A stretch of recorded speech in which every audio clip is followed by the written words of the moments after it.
downing polygyny to cover up what you do in monogamy. That's a relatively common tactic. I mean, there's not a shortage of Johns for these tricks out here. Yeah, they're prostitutes, they're escorts, and there's jump downs, there's mistresses, all that. And that's much easier than marriage. Taking care of your responsibility as a man. Warning, viewer discretion is advised. The content, views, and educational material you are about to experience could challenge your belief, trigger strong emotions, and frankly, piss you off. This isn't for everyone.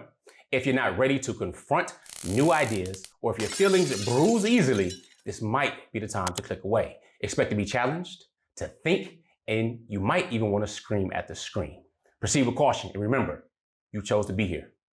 Let's get it. Assalamu alaikum, peace. I'm Coach Nazir, one of the founders of Outstanding Personal Relationships and one of the co-authors of Let's Talk Polygamy Uncensored.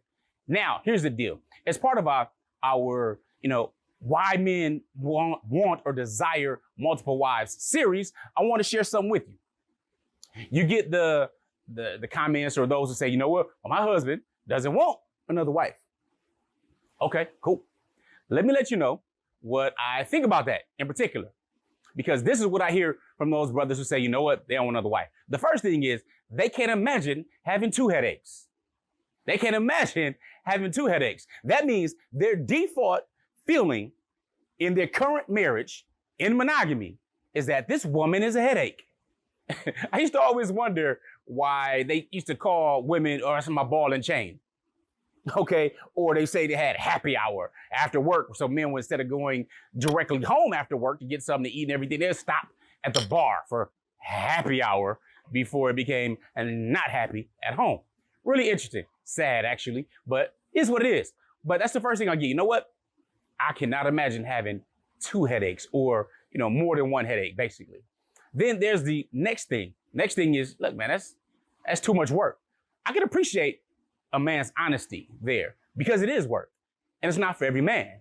It's for the one who is at least twice the man, the one who's able to fulfill a number of different conditions and what I consider a man of value. However, I will let you know that men, normal testosterone levels are 10 times that of women's. So men's testosterone level, healthy, 10 times that of women's. With that being said, maybe he has low testosterone. All right, because that does deal with you being more assertive and aggressive and so on and so forth with certain traditional masculine qualities and traits. However, for the man who's telling the truth and he's like, look, man, that's a lot of responsibility. That doesn't mean he doesn't desire it. That just means he's incapable of doing it and is not going to put that burden on himself. Then you have the other men. It's like, look, I'm just monogamous by nature. I don't want polygamy, yada, yada, yada, yada, yada. One of those famous guys, he made videos about it, talking down about polygamy and all this, and it's a racket. It's for men to just fulfill their lust and desires and blah, blah, blah, blah, blah. There are men who feel like they should have multiple wives, just like the ancient Egyptian kings, even though they present-day janitors. And quite frankly, I don't care who did it in ancient Egyptian history. Polygamy is unfair as hell. It's bad enough as a woman, you gotta share a man most days, but to sign up for it for life, you're really drinking that Kool-Aid. And most of you dudes out here pushing this ain't enough man for one woman, let alone several. What I'm saying it here now is that Derrick Jaxn was involved with other women outside the marriage. And by involved, I want to be clear, I'm not talking about just casually kicking it, maybe a lunch or something like that. I'm talking about as serious as sex, to sexual flirtation and meeting up and that kind of thing. So did Derrick Jaxn really cheat on his wife with 100 different women?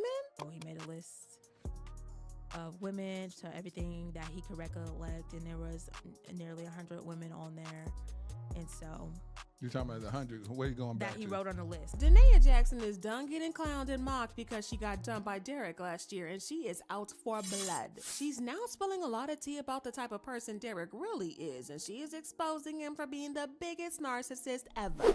Yeah, all the females, downing polygyny to cover up what you do in monogamy. That's a relatively common tactic. I mean, there's not a shortage of Johns for these tricks out here. Yeah, they're prostitutes, they're escorts, and there's jump downs, there's mistresses, all that. And that's much easier than marriage. Taking care of your responsibility as a man. All right. Fulfilling your responsibilities for your pleasures. So yeah, when you look at polygyny it absolutely provides far more benefits for women than men.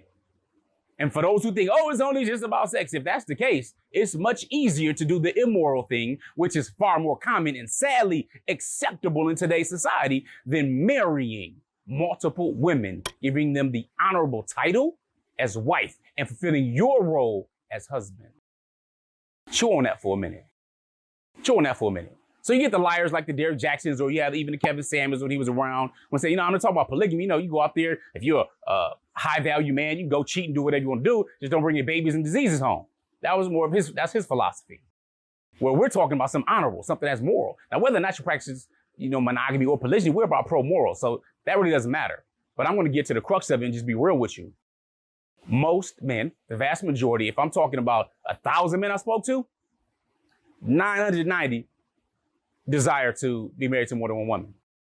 Many aren't able to do that, whether it's usually it's financial. Sometimes there are other things that are there, mentally or, other factors that are going on physically. But the reality is we desire this in us. It is what it is. The question is, what about those bums? I'm going to call them bums. I have to say what it is. But you out there lying. Meanwhile, you got girlfriends, you got jump downs. Many people speak about it. They talk about the pastor or the deacon boys running through all the women in the church. This is no surprise. This is nothing new.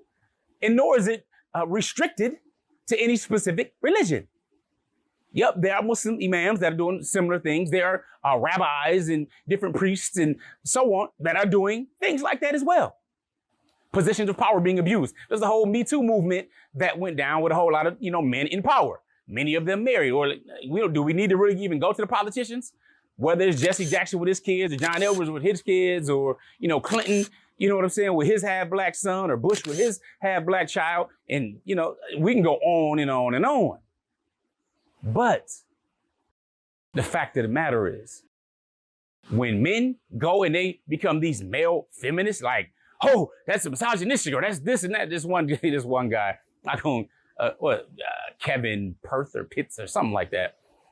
I posted a picture of my family at Eid celebrating our holiday. My wives were there, my children were there, stuff like that. Just a family picture. He's like, oh, how dare you try to tell your children that? He's something about this is like evil. How dare you try to tell your children that it's otherwise? Something so stupid and ridiculous. Stupid and ridiculous. Really? A man taking care of his family, raising them, being active in their family's lives, taking care of multiple wives, multiple children, all right, being an entrepreneur, doing all these types of things, right? Being very active in a society where 8 out of 10 households are ran by single mothers. And we already know the stats. So a single mother versus a single father even, where single mother, children, more likely to be promiscuous. Child is more likely to be incarcerated, be a drug addict, drop out of school. All right, the stats are not up there. The stats are not pretty in single mom households. Now, they have a lot to do with that based upon the person that they chose. There's personal responsibility that's there. And there's also personal responsibility of men that decide to leave and not do what they're supposed to do. But that's neither here nor there. The point is, polygyny is an ancient solution to a modern day problem. Whether that's for single mothers, divorcees, widows, or whether that's someone who's never been married before, but they want to be with a man of value. They want to be with someone who is on a higher level, and they appreciate their time. Like I said, I have 5 daughters I'm responsible for. 2 of them are married, 2 of them want monogamy, 3 of them actually want to practice polygyny. The challenge is finding a man that is a man of value in their age range that desire to practice polygyny and has the capability to do so. That's my struggle as a parent, not for this video. Nevertheless, that's what I feel when it comes to men who play this game, and they can lie to their wives if they're not ready at a certain time. I remember brothers like, no, baby, I only have eyes for you and this and that, and so on and so forth. But he was just waiting to get his money up. Once he got his money up, then it was like, well, I thought you said, he was like, yeah, I said that. But now I want to have, another wife and I can afford it and everything else. That led to a whole bunch of stuff. I'm telling you, men are seduced by the eyes, women are seduced by your ears. That means you can't believe everything you hear. And it's actually okay to kind of coddle your emotions, your feelings at that time. Should you be feeling insecure or jealous or whatever it may be, as you work and you grow to become the man you need to be as a husband to be able to take care of that if that's something you decide to do and you want to do it in a dignified, noble manner. That being said, let me know your thoughts. What are some of the things that you've heard men say that who claim to be anti-polygyny? Again, that's what it really is. Being anti-polygyny is something different because we're not anti-monogamy. Again, we're simply pro-morals. But we're shining a light on something that's the solution for not only our society, community, our nation as a whole, but for men in general.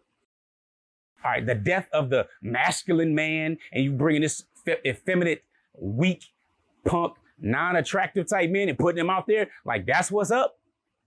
Nah, not on my watch, man. It's not gonna happen. So with that being said though, what I want you to do, let me know. Look, you watched the whole video, support what we're doing. You know, you may or may not agree with what I'm saying. Look, I don't agree with myself from years ago. I don't agree with any other living human being 100% right now, nor do I expect you to agree 100% either. That would be foolish and naive on my part. However, I will ask you to leave in the comments. Anti-polygyny is crazy. Put anti-polygyny is crazy. And the only reason I want to say that is because being anti-polygyny means you're simply anti-marriage, because polygyny is only a form of marriage. So to me, that's crazy. And it's really oppressive to women. It's really oppressive to women by not allowing them to have or to marry a husband or to shun it or look down upon it or push them to the outskirts of society. Meanwhile, having girlfriends, jump downs, mistresses, you know, we can go on and on and on, is normalized without any expectation of becoming wives. So many women are out there just placeholders, playing the role of wife, but she ain't a wife. You may be called wifey, but you ain't wifed. Know what I mean? All right. So put anti-polygyny is crazy. I look forward to sharing with you more in this series. Any questions, comments, concerns, post them below. Make sure you subscribe, hit the bell, all that good stuff. Remember, I'm Coach Nazir, the coach that helps people get their shift together. With that being said, Assalamu alaikum. Peace.